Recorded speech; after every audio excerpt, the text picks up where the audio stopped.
وشيخ محمد سلمان شيخ محمد سلمان شيخ محمد شكر حبيب عثمان بن عبد الله بن علي بن يحيى أن الله يتبشر بالرحمة المغفرة ويعيد علينا من بركاتهم وأنوار نفحاتهم أسرار وخصوصياتهم وإلى حضرة النبي وبسر النبي سر الفاتحة.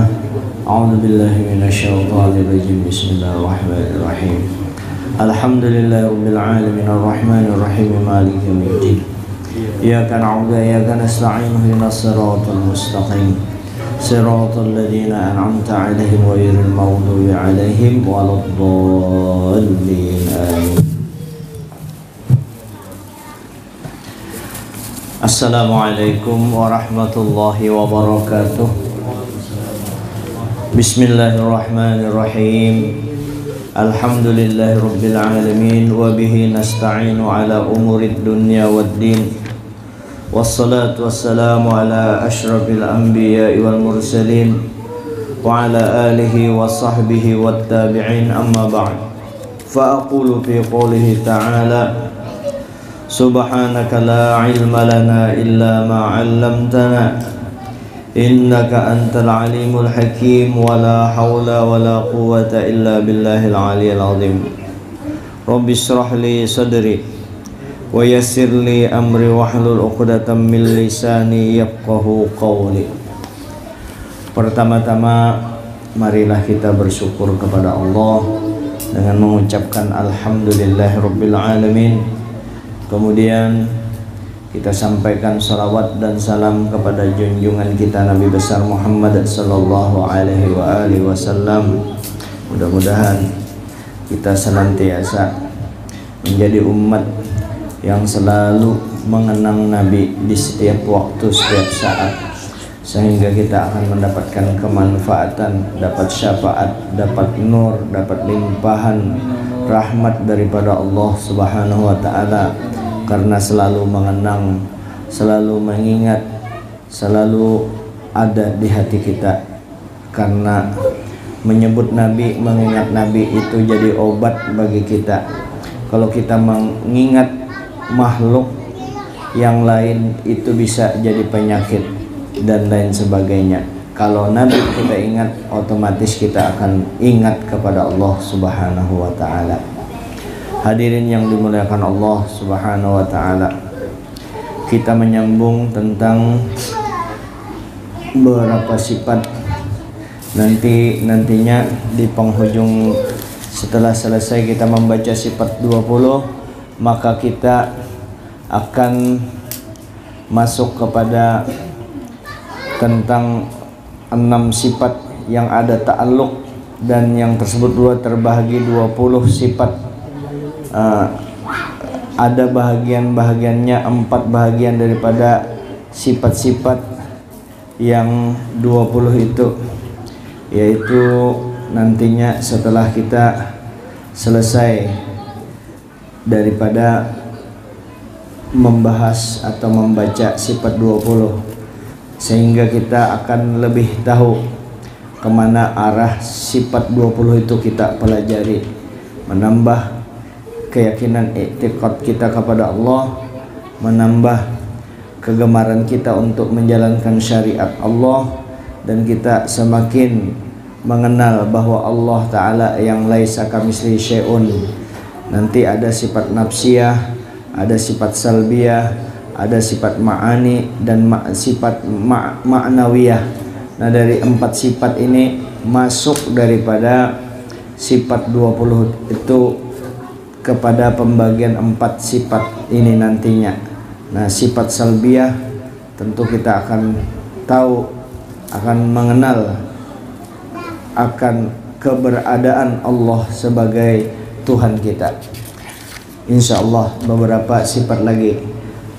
Kemudian kita menyambung sifat Allah Ta'ala kalam. Jadi sama basar kalam. Kalam artinya berkata-kata, mustahil keluh. Dalilnya firman Allah, wa kallamallahu Musa taklima. artinya berkata-kata. Allah Ta'ala akan Nabi Musa akan sempurna perkataan, akan sempurna kata adanya. Maka patut bagi mukmin mu'taqid bahwa ia banyak-banyak memberi zikir pada Allah Ta'ala dengan pengharapan sebutan Allah Ta'ala jua adanya. Jadi sifat kalam itu Allah Ta'ala berkata-kata.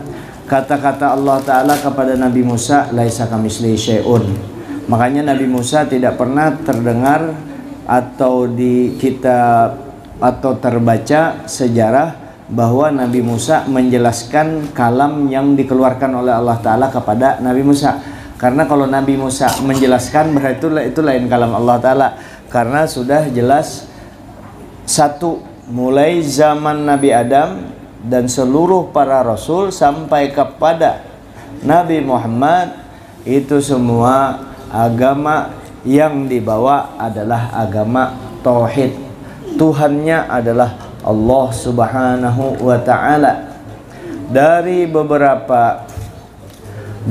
beberapa suhuf ada 4.000 suhuf, terbagi lagi kepada suhuf yang kepada suhuf Nabi Musa, Nabi Ibrahim.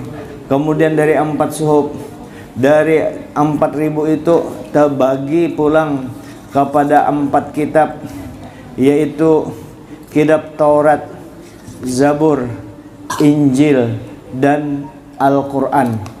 Dari 4 itu tersimpul di dalam Al-Quran. Nah, jadi kita terhadap nabi-nabi, Nabi Musa nabinya orang Yahudi, tapi kita wajib beriman kepada Nabi Musa. Kenapa?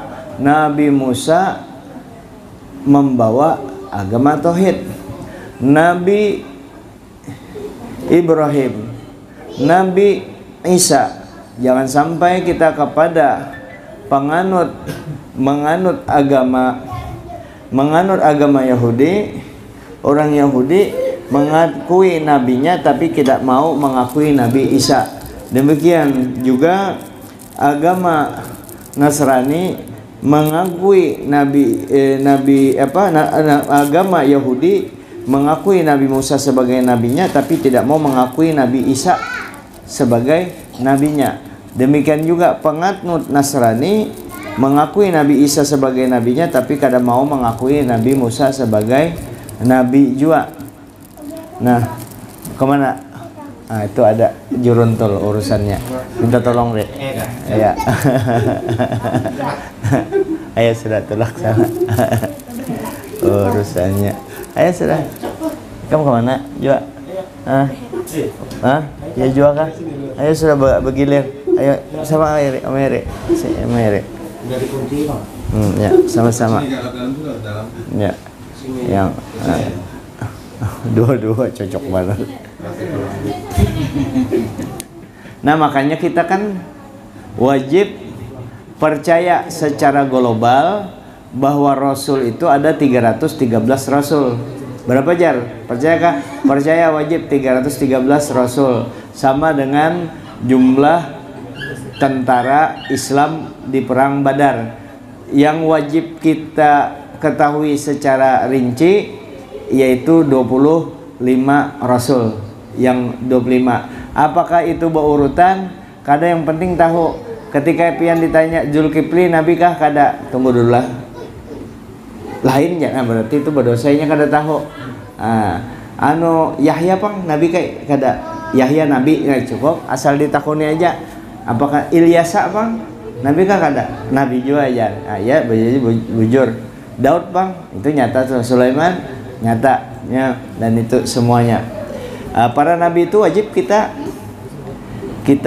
ketahui. Dan ajarannya wajib kita percayai. Tapi syariatnya kadang-kadang kita berbeda. Syariat Nabi Musa berbeda dengan syariat Nabi Muhammad. Syariat Nabi Isa berbeda dengan syariatnya Nabi Muhammad. Tapi sama-sama Islam, sama-sama tauhid.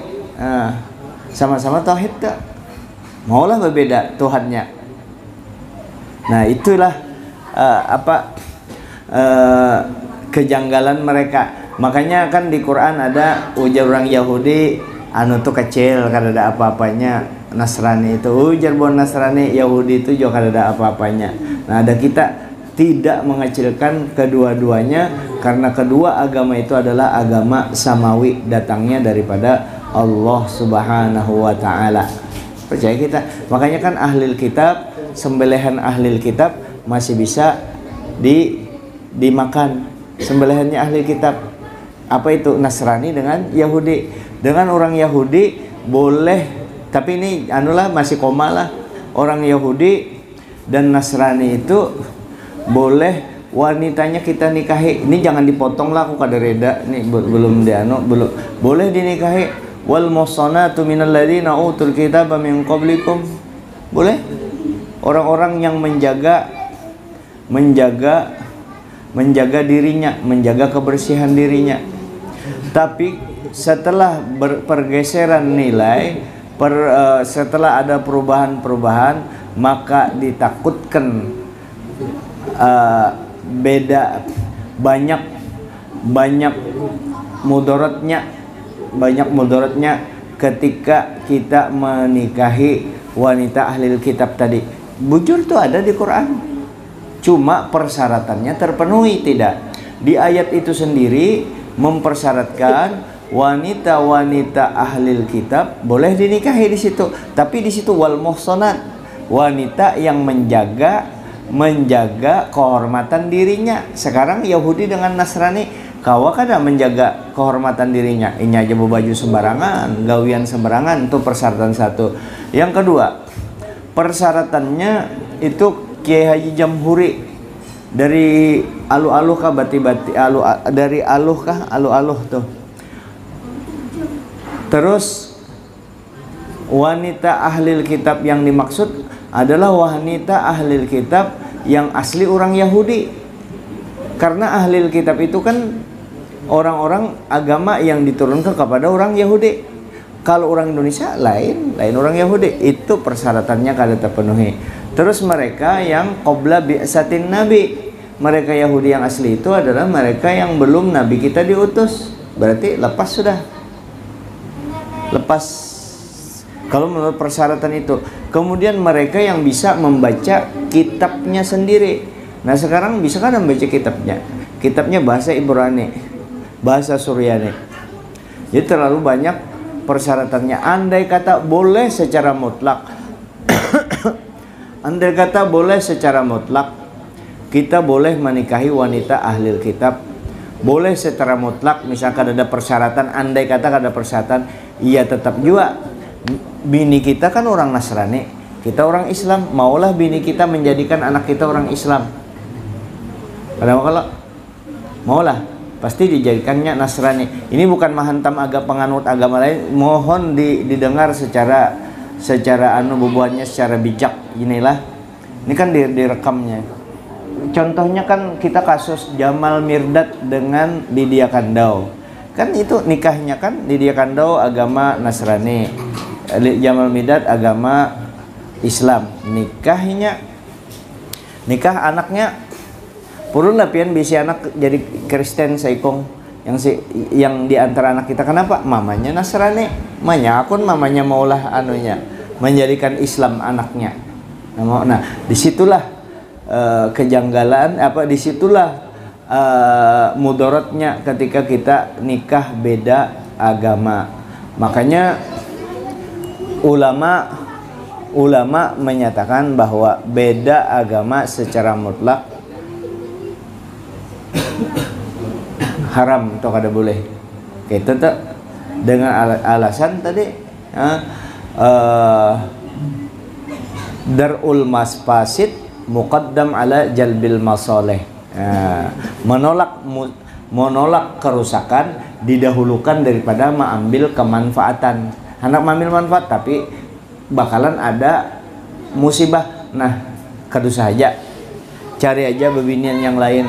Sebagaimana dulu sahabat Huzaifah sempat menikah dengan ahlil kitab, sahaja sempat menikah ahlil kitab di zaman itu Sayyidina Umar memberikan saran kalau bisa jangan. Nah, lalu Sayyidina Huzaifah tetap melakukan pernikahan dengan wanita ahli kitab.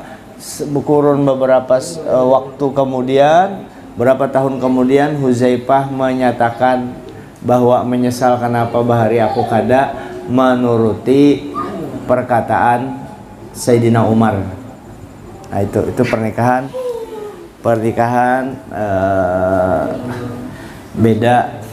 beda agama.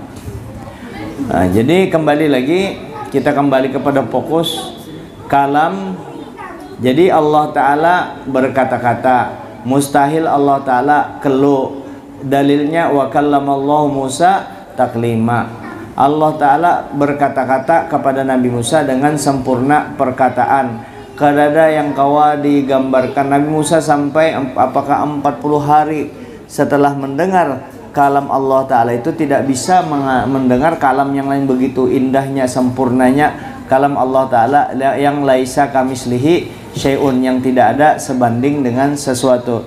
Jadi kayak apa jar kalam Allah Ta'ala? Karena kalau pian masuk surga dengar sorang, kayak apa kalam Allah Ta'ala? Nah kayak itu tuh.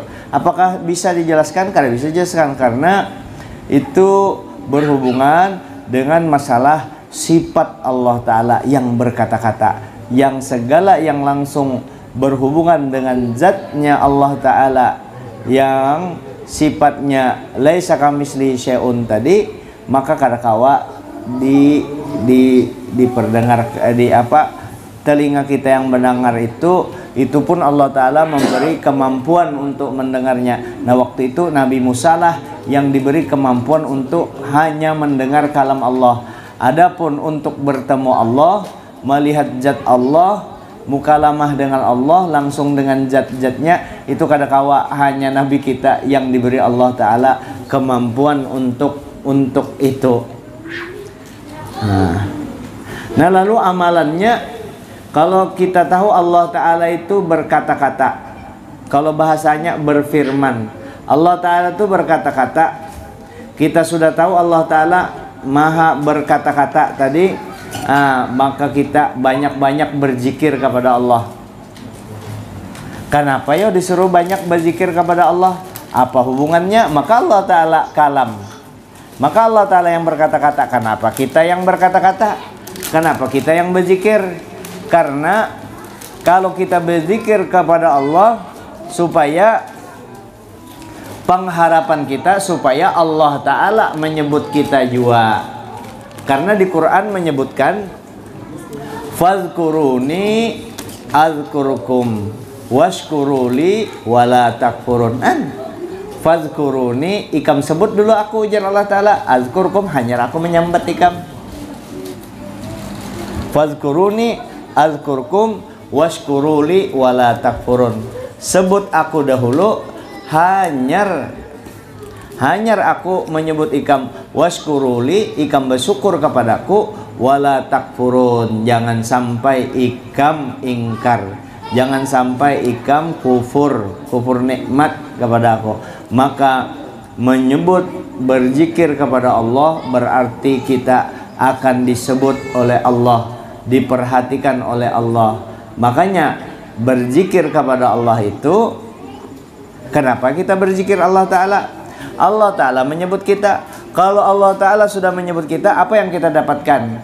Yaitu ketenangan batin, tenang batin. Alladzina amanu wa tatma'innu qulubuhum bizikrillah, ala bizikrillahi tatma'innul qulub. Orang-orang yang beriman hatinya sungguh tenang dengan zikir kepada Allah. Ketahuilah, zikir kepada Allah Ta'ala itu betul-betul menenangkan batin kita. Zikir itulah, zikir la ilaha illallah. Salawat kepada Nabi, zikir juga tuh. Allahumma salli wa sallim ala sayyidina Muhammadin wa ala alihi wa sahbihi ajma'in. Zikir juga. Nama Nabi, ala bizikrillahi tatma'innul qulub. Ketahuilah bahwa kenapa ngaran Nabi disebut di dalam Dalailul Khairat itu 201, diantaranya 201 ada ngaran Nabi kita zikir, azikir. Ala bizikrillahi tatma'innul qulub. Ketahuilah dengan zikir kepada Allah menenangkan batin. Kita nih berzikir tenang. Kalau batin kita la ilaha illallah, baca subhanallah kah? Ya. Ya. La ilaha illallah. Nah, itu zikir kepada Allah. Makhluk Tuhan juga zikir itu. Ciptaan Allah Ta'ala juga. Kalau dari muntung kita nih, lidah, lalu mau bersuara, ada pita suara, direkam oleh otak mengendalikan, lalu la ilaha illallah masuk ke hati kita, yang disebut nama Allah Ta'ala, tenang batin kita. Siapa di dalamnya? Ala zikrillah, itu ngaran Nabi. Nah sekarang itu zikir Allah Ta'ala aja menenangkan hati kita. Nang kayak apa kalau kita zikirnya langsung ke Nabi, ingat Nabi, mengenang Nabi, cinta dengan Nabi. Itu bukan zikir lagi, meningkat cinta, terkenang, pasti tenang.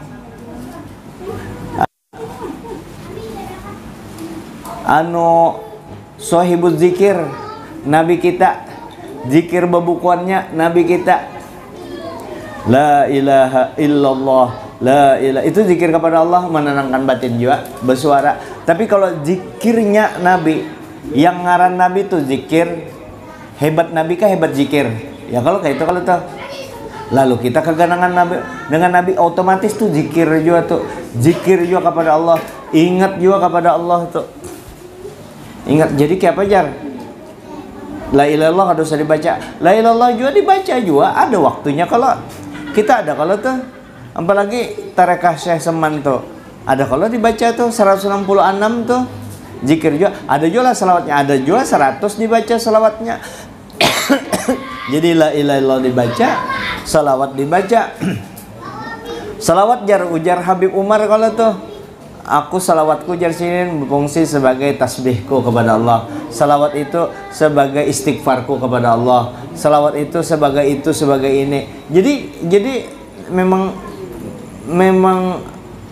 kepada Nabi itu kadada hantainya ujar banjar, jurusan mana aja itu kembalinya kepada Nabi.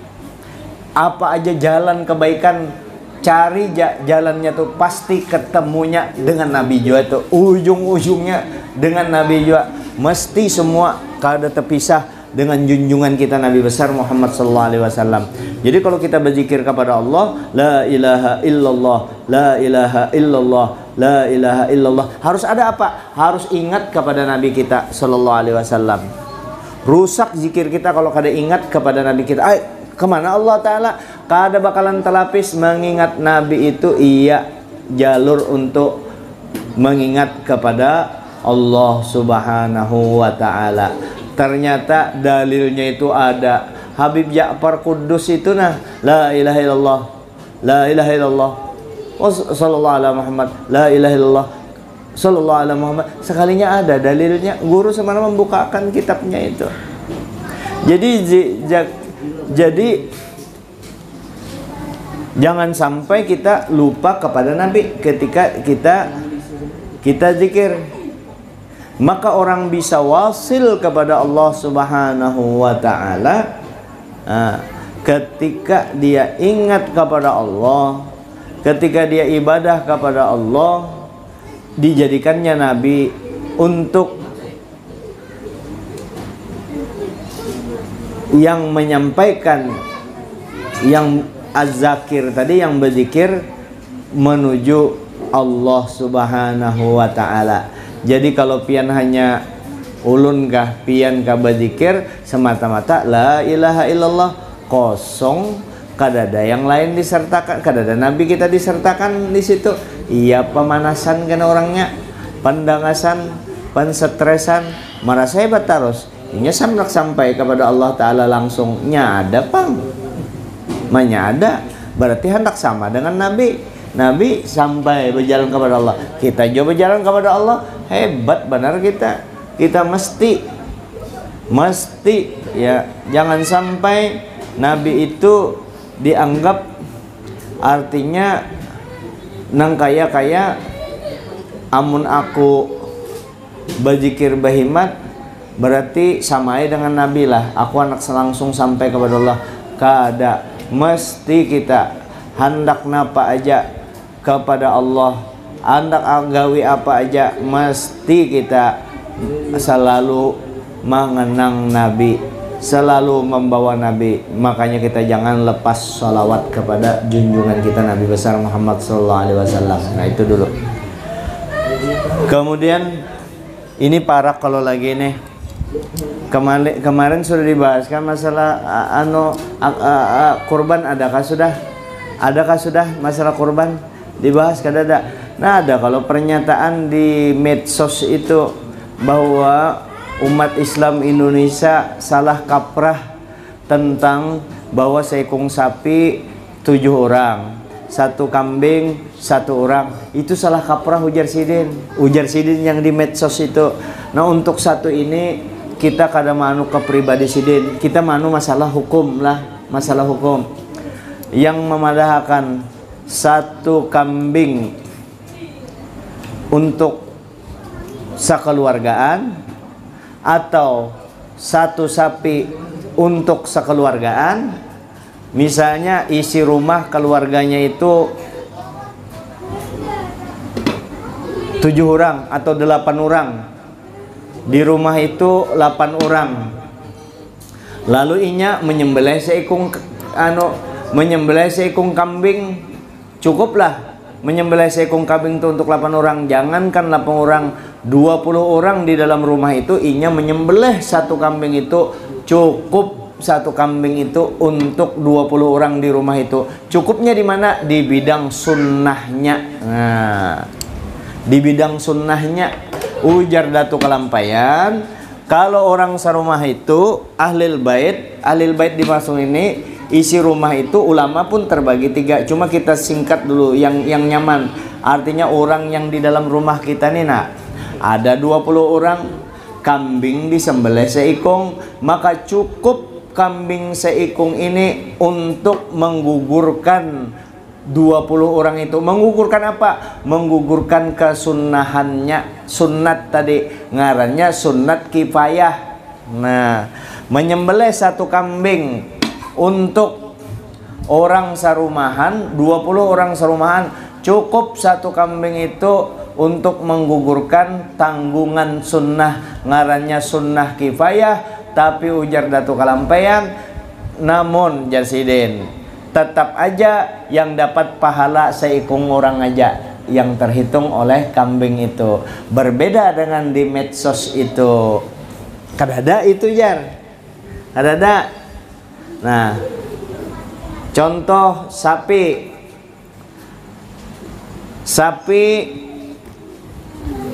orang di rumahnya 20, cukup untuk 1 sapi itu menggugurkan tanggungan sunnah. Ya kan berkorban ini kan kada wajib, sunnah muakkadah, sunnat muakkad di kalangan mazhab Syafi'i. Maka gugur tanggungan sunnah serumahan itu. Tetapi yang dicatat pahalanya hanya 7 orang yang dimasukkan di 7 itu. Nah oleh beliau yang di medsos itu kada aja sidin. Biar sekung sapi cukup aja, kada ada yang 7 itu. Ndak ada di jam. Nah sidin sibuk kesana kemari. Sidin membaca hadis saja.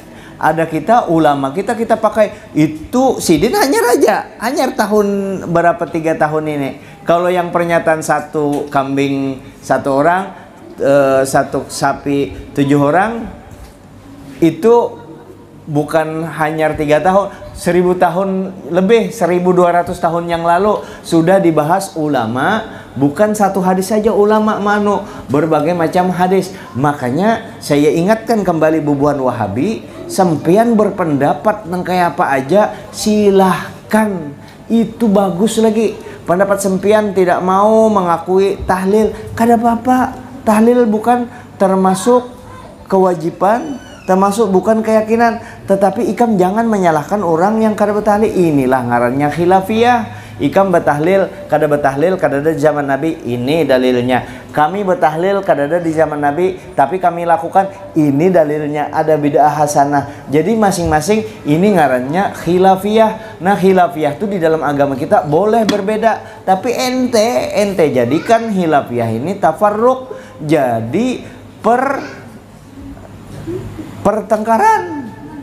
Itu yang kada boleh. Maka sudah di Quran menyatakan lana a'maluna walakum a'malukum la hujjata bainana wa bainakum. Bagi gawian, bagi kami amal kami, bagi kalian amal kalian. Tidak ada debat di antara kita, masing-masing ada. Ente kada berkunut, kami berkunut, masing-masing ada. Ente baca Fatihah kada bismillah, kami pakai baca bismillah, masing-masing ada. Asal jangan sampean menyadahkan yang pakai bismillah bid'ah. Kan kada boleh kayak itu. Nah, di situ termasuk ajaran yang tadi ente memadahkan bahwa satu sapi boleh serumahan, kada apa-apa. Kami gin memakai itu juga karena di dalam fikih Syafi'i dinyatakan di Sabilal Muhtadin, itu kan fikih Syafi'i itu menyatakan seikung sapi atau seikung kambing yang disembelih rumah itu cukup untuk menggugurkan tanggungan yang sunnah tadi, tanggungan sunat, tanggungan sunnahnya. Namun ujar Sidin, yang dicatat yang dapat pahala adalah orang yang menggawi atau orang yang dicatat ngarannya, itu aja. Yang lain kada lagi menjadi makruh karena sudah dianuakan, disembelihkan seikung sapi atau seikung kambing. Kayak itu tuh anunya, kisahnya tuh.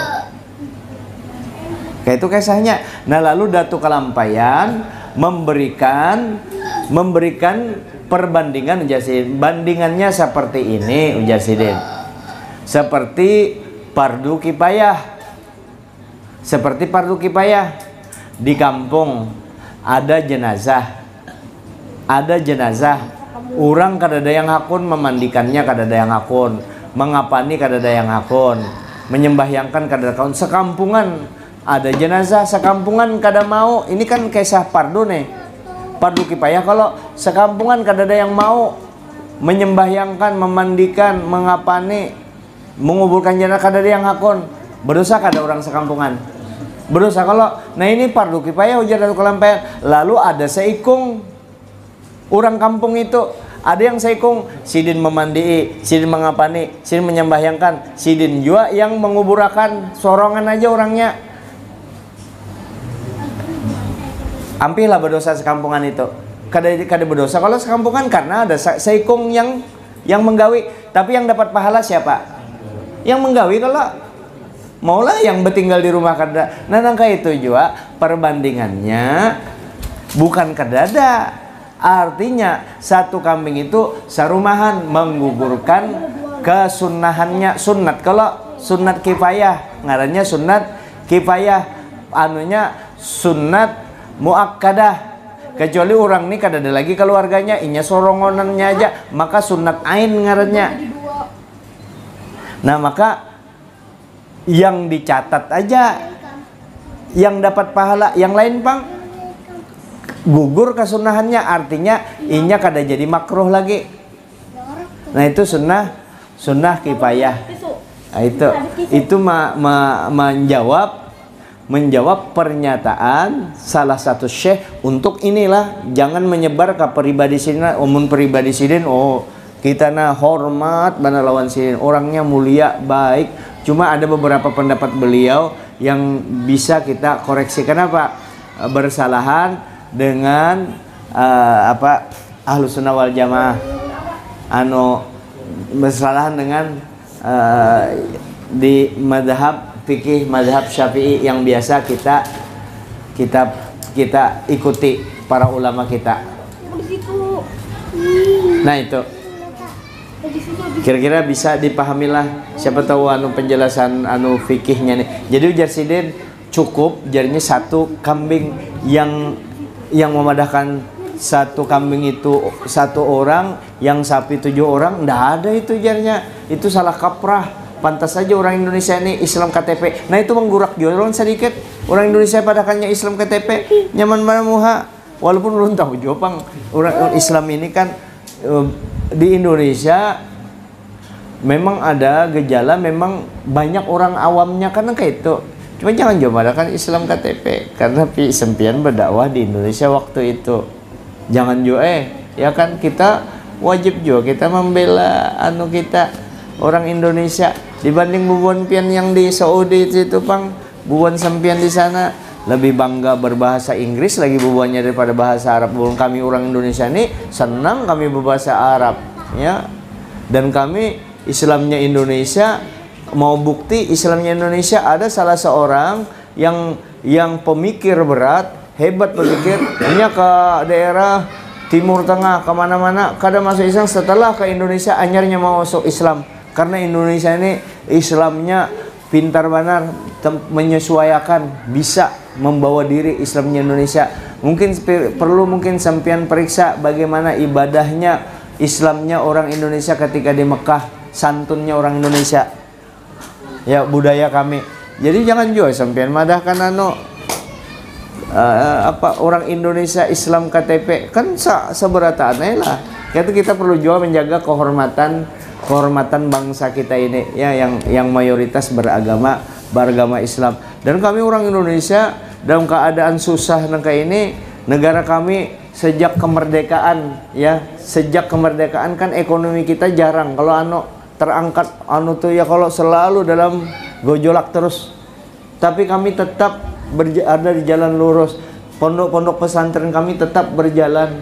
Bahkan anak-anak kami yang ada ya, anak-anak kami terutama para habaib yang sudah jadi bangsa Indonesia, banyak datangan dari Hadramaut Exodus di Samarinda, di mana-mana mereka mengembangkan agama. Itulah yang madahkan kami Islam KTP, dipadahkan salah kaprah terhadap hukum itu. Untuk satu inilah kada salah kaprah, itu memang coba salah kaprah tentang hukum satu sapi 7 orang, 1 kambing 1 orang, salah kaprah itu mulai bahari sudah Guru Ja'far, Guru Sakumpul, Datuk Syekh Muhammad Arsyad, wali-wali, para ahli fuqaha, ahli fikih ahli fikih menagur salah kadada, karena memang ada dalilnya di beberapa kitab-kitab besar. Sidin membaca hadis saya juga, wallahu alam apakah Sidin waktu itu membuka kitab-kitab fikihnya Asy-Syafi'i. Untuk satu itu. Kemudian mengenai berkurban kepala kambing, kepala sapi, kulit kambing, kulit sapi kada boleh dijual, kada boleh dijadikan upahan bagi tukang sembelih. Tapi kalau tukang sembelih diberi kepala sapi, kepala kambing atau kulitnya, bolehlah diberi tukang sembelih. Boleh diberi posisinya sebagai orang yang berhak mendapatkan itu. Tapi jangan dijadikan upahan, diberi. Aku sudah aku sudah diupahi kalau lagi beri kepala, ini lain memberi pian, balain memberi pian untuk kepala, karena pian tukang sembelih, pian yang bisa menyayanginya, misalnya seperti itu, maka boleh diberikan kepalanya, tapi upahannya memang ada secara khusus. Makanya ketika orang berkumpulan, orang yang arisan berkumpulan 1 sapi 7 orang ya, orangnya berlain-lain, maka hendaknya masing-masing, misalnya masing-masing orang 1 sapi 1 orang, ada 7 bagian, 1 bagian membayar 2.500.000. Nah tambah 100.000 kah paling kada. Kenapa? Untuk ongkos operasional, ongkos mau upahi tukang sembelih, ongkos membersihkan tahi-tahi najis-najisnya, pokoknya ongkos panitia, mau upahi panitia, itu kan semua diambilkan daripada upahan tadi, daripada tambahan untuk ongkos operasional. Kan seberapa juga kalau jadi sekung sapi ongkos operasionalnya misalnya kalau 100 orang kan 700.000 atau 150.000, kada apa-apa juga, nyaman lagi orang tinggal bersihnya kita manunya Nah, seperti itu anunya. Terus mengenai daging sapi, orang sugih berhak dapat, orang miskin berhak dapat. Kalau orang sugih dapatnya lil it'am, khusus untuk dimakan atau diberikan kembali. Kalau orang miskin lit tamlik, boleh dia makan dan boleh dia jual. Nah, makanya panitia misalnya jumlah kulit sapi kebanyakan jangan diberikan karena manfaatnya untuk ke masjid. Apa itu? Maka kulitnya tadi diberikan pengepul spesial kan ke sana kemari. Ini kan untuk kemaslahatan para fuqara yang ada di sekitarnya itu. Lalu lalu kulit tadi diserahkan dulu, diberikan. Nah, ini kulit sapi yang 20 biji inilah buah nikam bertiga, nah ambil gasan nikam bertiga. Sudah imbah tuh bertiga tuh, yang bertiga ini jangan orang sugih, orang yang susah. Cuma jangan juga pandai ikam orang miskin lah spesialnya, karena ikam boleh menjual, jangan karena tanu juga. Artinya ikam ambil paham sudah, kita inya paham juga, kasihan kata hina juga, memang harus inya mengambil jalur itu. Diambilnya berarti kan sapi orang bakulit karena sudah diterima akan. Jangan sebelum diterima akan langsung dijual atau dijadikan upah. Karena pas datang azimu duhayakum fa innaha matayakum ala sirati yaumal qiyamah, atau kama qala Rasulullah SAW. Besarkanlah kurban kamu karena kurban tadi akan jadi kendaraan kamu pada hari kiamat di atas sirat, di titian siratal mustaqim.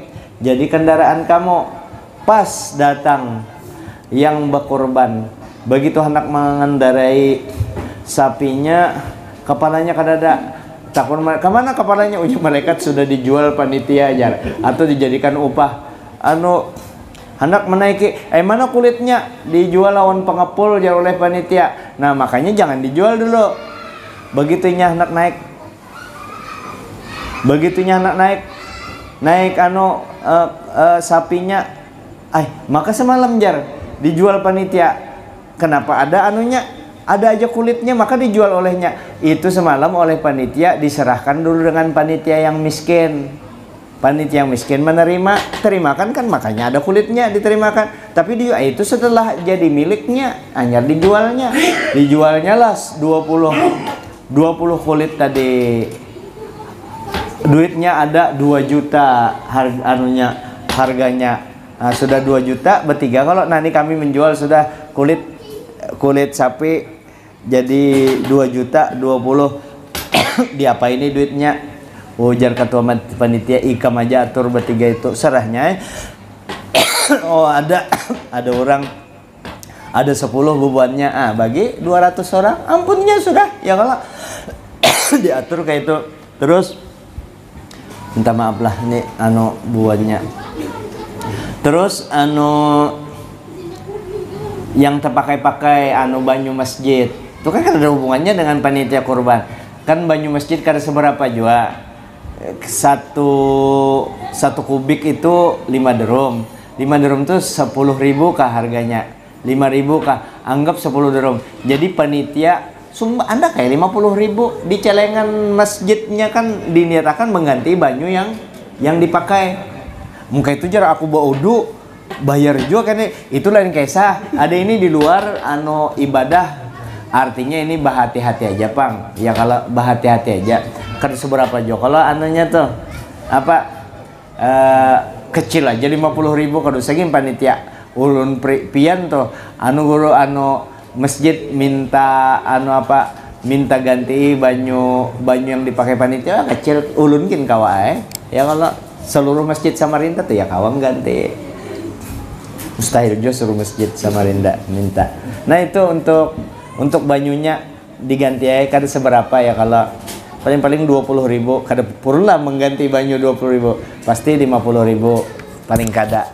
Kemudian lagi masjid tuh dilokalisir, dijaga ya. Itu kan kekanakan maklum, ada yang bakas menjak darah, menjak tahi, buka sana, buka sini kan yang bercampur dengan masjid. dijagai ya kekanakan.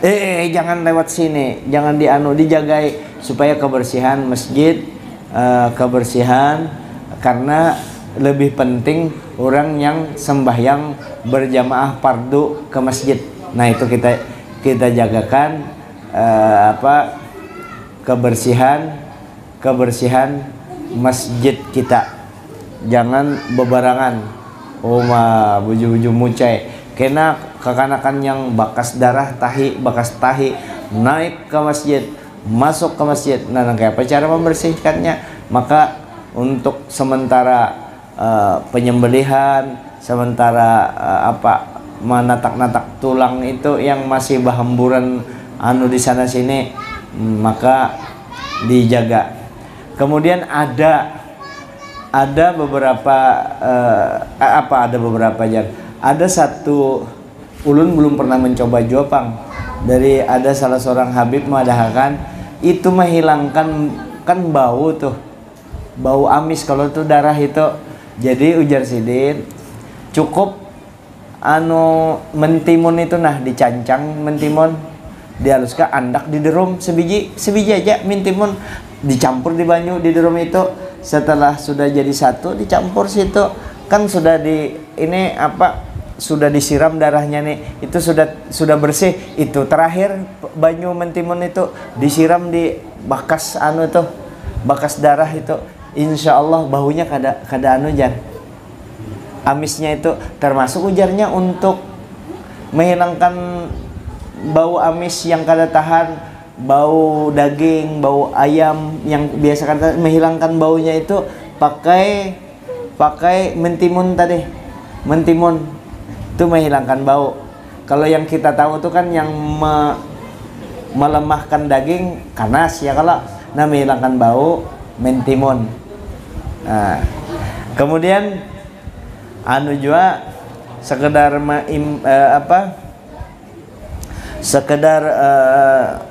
kita memotivasi kita untuk berkurban. Kita ingat pesan Nabi, siapa yang kada mau berkurban jangan berparak lawan aku, jangan berparak di masjid aku yang berisi duit banyak aja, berlebih aja. Listrik sudah dibayar, uang sekolah anak sudah dibayar, hutang sudah kadada, rekening ini sudah beres semuaan, masih banyak sisa duitnya, lalunya kada mau berkorban. Nah ini sejenis manusia yang ujar Nabi, jangan berparak ke musola aku, ujar Nabi. Kada haram bang, kada berdosa bang, cuma makruh. Kesimpulannya orang sugih yang punya kemampuan untuk berkorban, kemudian inya kada berkorban, maka makruh hukumnya. Makruh itu kan kada berdosa, cuma dibenci. Nah lalu inya berkorban, aku aja seikungannya jajar kawa berkorban, seikung mampunya, lebihannya seikung kambing aja. Amun 2 ikung kambing, kami orangnya bersepuluh di rumah, kawa seikung kambing aja. Jadi amun bertambah 2 kada cukup, seikung aja. Nah kayak apa serumahan tuh. Nah maka dengan ikam dengan ikam menyembelih seikung kambing tadi, maka gugurlah kesunahan yang serumahan itu. Tapi yang dicatat ikam aja sorangan, atau siapa yang ikam catat di ngaran itu tadi yang dapat pahala. Nah, sama bandingannya kepada fardu kifayah tadi. Inilah dulu yang dapat ulun sampaikan, dan sekaligus kita malam Sabtu Dudi libur dulu karena kasihan keuyuhan kena ya, kalau membisai sapi ya, membisai sapi. Ulun berapa juga panglah lain-lain anunya ini. Mungkin pian biasa mendengar jumlah, coba jawab jumlah ayat Quran berapa yang biasa pian dengar? Berapa yang biasa didengar guru biasa berapa? Jumlah seluruh ayat 6.666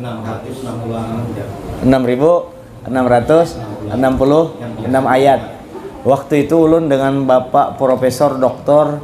Ahmad Zahro Jasin kada saya itu jarsin jumlahnya kada saya itu ulun cek juga sorangan di rumah, ternyata sama dengan hitungan profesor itu.